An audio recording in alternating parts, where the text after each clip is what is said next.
The Nephilim, giants of the Bible. The world was changing. The children of Adam multiplied across the earth, building cities, raising families, and forging new paths. But among them, there were those who were different, larger, stronger, more powerful than any ordinary mount. They were the Nephilim, the fallen ones, the warriors of old, men of renown. Their origins were whispered in the shadows, spoken of in hushed voices by the elders. It was said that the sons of God had come down from the heavens and taken wives from among the daughters of men. From this union, a new race was born, beings unlike any who had walked the earth before. They were mighty, their strength unmatched, their presence both awe-inspiring and terrifying. Some called them heroes, warriors who shaped the early world with their great deeds. Others feared them, believing that their existence had upset the balance of creation. There were those who said the Nephilim were not meant to be, that they were an unnatural merging of the divine and the mortal, something beyond the order set by the Creator. But the Nephilim did not concern themselves with the whispers of men. They thrived, ruling vast lands, leading armies, and leaving their mark on history. Their names were sung in war songs, their stories etched into the minds of the people. Then came the flood. Noah and his family prepared the ark as the sky darkened, the rains beginning to fall. The earth trembled and waters rose, swallowing everything in their path. The people cried out, but there was no escape. It was said that the flood was sent because of the wickedness of man, but some believed it was also to wipe out the Nephilim, to cleanse the earth of those whose origins were not entirely human. When the waters receded, Noah's family stepped onto dry land, the world around them silent, washed clean.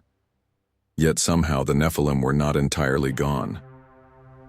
Generations later, in the land of Canaan, the Israelites would encounter the Anakim, a race of giants said to be descended from the Nephilim. When the 12 spies entered the land, they returned with a chilling report. "We saw the Nephilim there. The descendants of Anak come from the Nephilim. We seemed like grasshoppers in our own eyes, and we looked the same to them." Numbers 13:33, NIV. These giants still walked the earth. Their presence loomed over history, appearing again and again, sometimes under different names, but always as enemies of the chosen people. One of the greatest of these giants was Og, king of Bashan. He was the last of the Rephaim, another race of mighty warriors said to be descendants of the fallen ones. He ruled over a vast kingdom, and his size was legendary. It was said that his bed alone was made of iron, over 13 feet long and 6 feet wide. His strength was unmatched, and many feared that no man could stand against him. But Og fell like the others before him. The Israelites, led by Moses, defeated his armies, and the last of the Rephaim was no more. And then there was Goliath, a Philistine warrior of immense stature, towering over all who faced him. Clad in bronze armor, wielding a spear like a weaver's rod, he taunted the armies of Israel, daring any man to fight him. No one dared, until a shepherd boy named David stepped forward. With nothing but a sling and 5 smooth stones, David stood before the giant, and with a single strike, the mighty warrior fell. It had always been this way. No matter how great the giants, no matter how powerful, they always fell before the will of God. Their story did not end with their destruction. The memory of the Nephilim lived on, passed down in stories, in whispered legends. Some called them warriors, others called them monsters.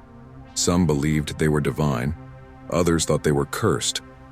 Yet one truth remained: the giants of the past were not invincible.